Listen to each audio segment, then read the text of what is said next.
سورہ الحجرات رکوع نمبر 2 تلاوت يا أيها الذين آمنوا لا يسخر قوم من قوم عسى أن يكونوا خيرا منهم ولا نساء من نساء عسى أن يكن خيرا منهن ولا تلمزوا أنفسكم ولا تنابزوا بالألقاب بئس الاسم الفسوق بعد الإيمان ومن لم يتب فأولئك هم الظالمون يا أيها الذين آمنوا اجتنبوا كثيرا من الظن إن بعض الظن إثم ولا تجسسوا ولا يغتب بعضكم بعضا أيحب أحدكم أن يأكل لحم أخيه ميتا فكرهتموه واتقوا الله إن الله تواب رحيم يا أيها الناس إنا خلقناكم من ذكر وأنثى وجعلناكم شعوبا وقبائل لتعارفوا إن أكرمكم عند الله يتقاكم إن الله عليم خبير قالت الأعراب آمنا قل لم تؤمنوا ولكن قولوا أسلمنا ولما يدخل الإيمان في قلوبكم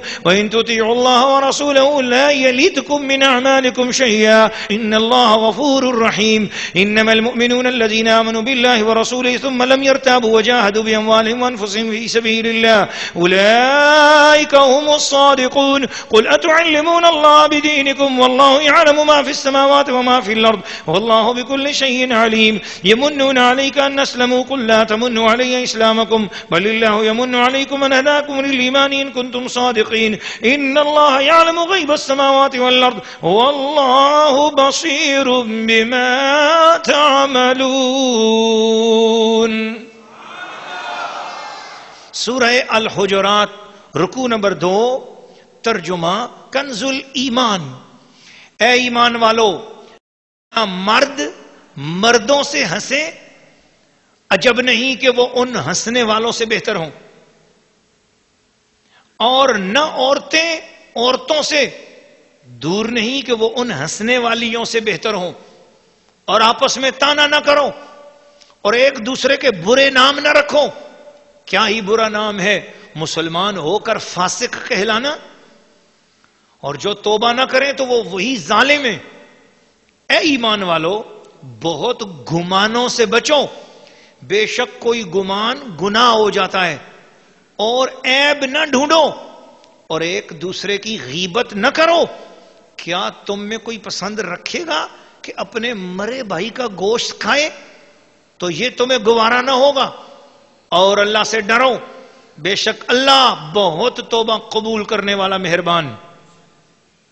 بے شک اللہ بہت توبہ قبول کرنے والا مہربان ہے.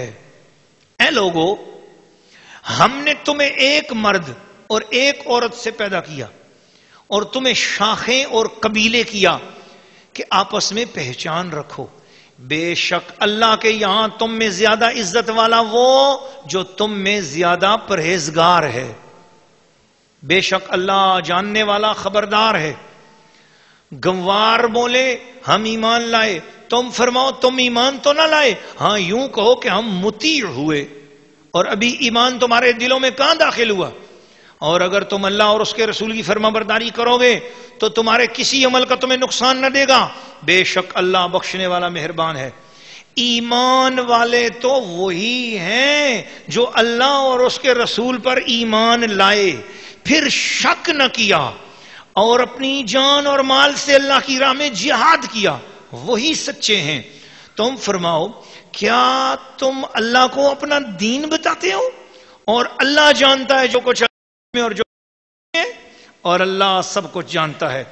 اے محبوب، وہ تم پر احسان جتاتے ہیں کہ مسلمان ہو گئے. تم فرماؤ اپنے اسلام کا احسان مجھ پر نہ رکھو، بلکہ اللہ تم پر احسان رکھتا ہے کہ اس نے تمہیں اسلام کی ہدایت کی اگر تم سچے ہو. بے شک اللہ جانتا ہے آسمانوں اور زمین کے سب غیب، اور اللہ تمہارے کام دیکھ رہا ہے.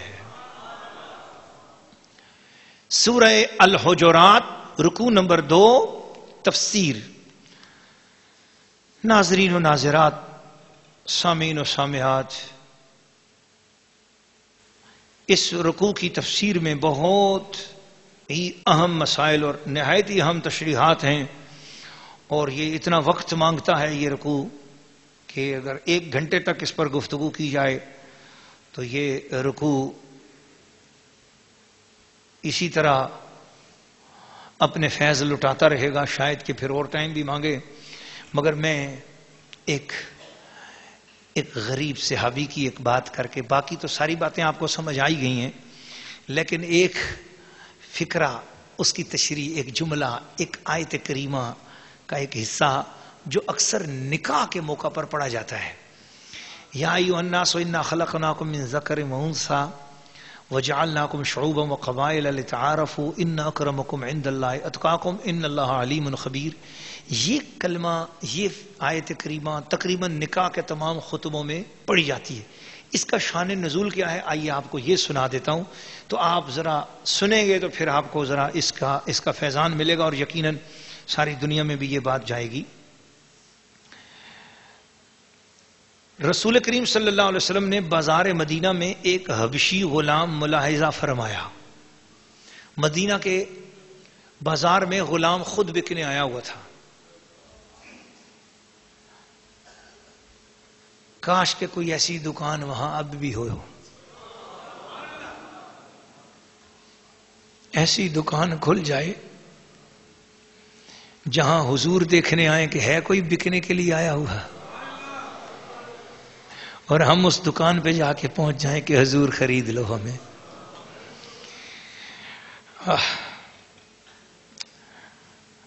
ایک حبشی غلام ملاحظہ فرمایا جو یہ کہہ رہا تھا کہ جو مجھے خریدے اس سے میری یہ شرط ہے کہ وہ مجھے رسول کریم صلی اللہ علیہ وسلم کی اقتداء میں 5 نمازیں ادا کرنے سے منع نہ کرے. بس میری یہی شرط ہے، پھر جو کام کہے گا میں کرتا رہوں گا. کوئی مجھے مزدوری پہ رکھ لے مگر 5 نمازیں میں حضور کی مسجد میں پڑھوں گا، حضور کے پیچھے پڑھوں گا. یہ بات اس کی حضور نے سن بھی لی. سبحان اللہ. ہاں، ایک شخص آگے آیا اور اس نے اس غلام کو خرید لیا. پھر وہ غلام بیمار ہو گیا تو سید عالم صلی اللہ علیہ وسلم کو پتا چلا کہ حضور وہ جو غلام منڈی میں بکا تھا اور جسے اس بندے نے لیا تھا وہ وہاں جا کے بیمار ہو گیا ہے اس کے گھر میں. حضور علیہ السلام نے فرمایا چلو ہمارے نام پر بکا تھا، آؤ اس کی تیمارداری کرنے چلتے ہیں. حضور علیہ السلام اس کی عیادت فرمانے کے لیے تشریف لے گئے. اے بیمار، تیری اس بیماری پر کروڑوں سلام ہو کہ تیری طبیعت پوچھنے کے لیے ساری کائنات کے طبیبوں کا طبیب تشریف لا رہا ہے. وہ گھر کتنا خوش نصیب ہوگا جہاں حضور تشریف لائے ہوں گے. پھر اس شخص کی وفات ہو گئی. حضور آئے، حضور علیہ السلام نے اسے دیکھا، سر پہ ہاتھ رکھا، حضور تشریف لے گئے، اس کی روح بھی پرواز کر گئی. رسول کریم صلی اللہ تعالی علیہ وسلم خود اس کے کفن دفن میں تشریف لے آئے. اس کو غسل دیا جا رہا تھا، حضور پاس کھڑے ہو گئے آ کے. حضور علیہ السلام نے خود بھی پانی اپنے ہاتھوں سے ڈالا، اس کو کفن پہنایا جا رہا تھا اور اللہ کے محبوب نے خود اس کو کفن پہنایا. اس کا جنازہ اٹھا، حضور علیہ السلام نے اس کو کندھا دیا. ساتھ چل رہے تھے، حضور بھی ساتھ چل رہے تھے. چلتے چلتے جب وہ جنت البقیع میں پہنچا تو اس کی چارپائی رکھ دی گئی تو حضور بھی کھڑے ہو گئے. اس کو اتارا جا رہا تھا، حضور دیکھ رہے تھے. کتنا خوش نصیب ہے. لوگوں کو تو اس کے بعد آئیں گے نا، دفن کے بعد آئیں گے، وہ پہلے سے ہی ساتھ آ رہے ہیں چلتے ہوئے. کیا خوش نصیبی ہے. اس موقع پر کچھ امیر لوگوں نے یا کچھ منافق لوگوں نے کہا غریب تھا، غلام تھا، اس کو خام خواہ اتنی زیادہ عزت دے دی. غریب تھا، غلام تھا، ٹکا اس کے پاس کچھ نہیں تھا، اور خدمت کبھی اس نے کچھ کی نہیں حضور کی. بعض لوگ ایسے بھی ہوتے ہیں نا جی، کوئی خرچ کرے تو بس وہ تو عزت کے لیے ہے، اور کوئی خرچ نہ کرے تو بھائی وہ کیوں قریب ہو حضور کے، اس نے کچھ خرچ نہیں کیا. تو وہ یہ کچھ شاید ایسی باتیں بعد منافقوں کی طرف سے ہوئیں یا بات صحابہ کی طرف سے ہو گئیں.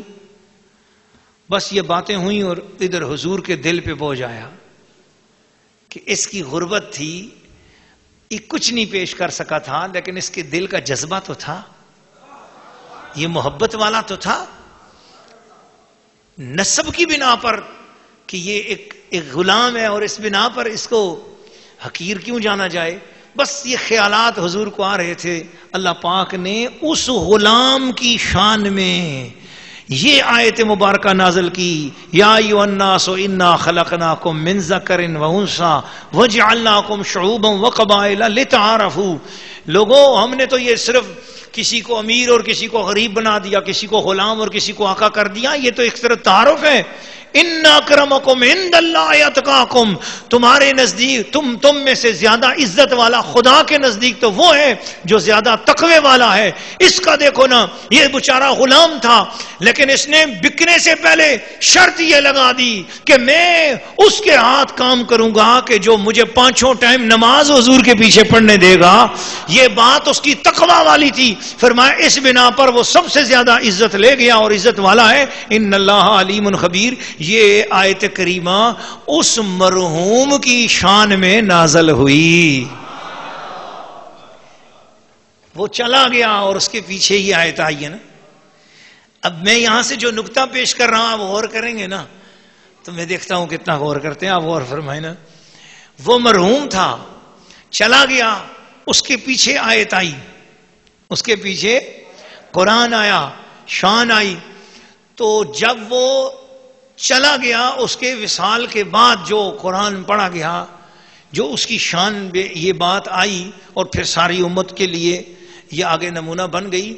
اور یہ آئی تو تھی میت کے موقع پر، وفات کے بعد آئی تھی، لیکن شان دیکھو کہ نکاحوں کے موقع پر پڑھی جا رہی ہے. نکاحوں کے موقع پر خطبوں میں پڑھی جا رہی ہے. تو کیا فیض ہے یہ؟ پتہ چلا رسول کریم صلی اللہ علیہ وسلم کا غریب سے غریب بھی کوئی عاشق اور امتی ہو اور نسبت مصطفیٰ والا ہو، اس کا فیض اس کے بعد بھی جاری ہوتا ہے. اور وہ صدمے کے طور پہ نہیں ہوتا، وہ فیض خوشی کے طور پہ جاری ہوا کرتا ہے. نقطہ دوسرا نقطہ سنیے، یہ تفسیر صوفیانہ ہے. دوسرا نقطہ کیا؟ اس کے وصال کے بعد یہ بات ہوئی، اس کے وصال کے بعد یہ تذکرہ ہوا. تو پتہ چلا نیک لوگوں کے وصال کے بعد ان کا تذکرہ کرنا، یہ ان کا عرس کرنا، ان کی یاد منانا، اور اتنا مستقل ہو کر اس کی یاد کرنا کہ قرآن کا حصہ ہی بن جائے. جی یہ اللہ تعالیٰ نے ایسے کیا تاکہ تم نیک لوگوں کے جانے کے بعد ان کا اچھے طریقے سے ذکر کیا کرنا، یاد کرنا. میں نے اس غریب نیک کو یاد رکھا ہے تو تم بھی یاد رکھنا. ولایت کا معیار دولت اور پیسے کو نہ سمجھ لینا، ولایت کا معیار نسبت رسولی ہوا کرتا ہے. بہت زیادہ جس کے پاس پیسے ہیں، آگے پیچھے مرید ہیں، اور بہت زیادہ اس کے پاس کوئی دولت ہے تو سمجھو بڑا پہنچا ہوا پیر ہے. یہ بات نہیں ہے، ٹھیک ہے. اور یہ بھی نہیں ہے کہ کسی کے پاس بہت زیادہ پیسہ ہے تو جو پیسہ زیادہ آ گیا تو یہ پیر نہیں رہا، یہ بھی نہیں ہے. کیونکہ میرے غوث پاک رضی اللہ تعالیٰ عنہ کے گھوڑوں کے جو نیل تھے نا پاؤں میں، وہ سونے کے ہوا کرتے تھے، اور اس میں جو کیل ٹھوکا جاتا تھا وہ کیل بھی جو ہے چاندی کا ہوا کرتا تھا. غوث پاک سے عرض کیا گیا کہ حضور ایسا کیوں؟ فرمایا دنیا کو ہم ذلیل کر کے رکھتے ہیں. سبحان اللہ. لوگ جسے گلے میں ڈالنے کے لیے ترستے ہیں وہ ہمارے گھوڑوں کے قدموں میں ہے.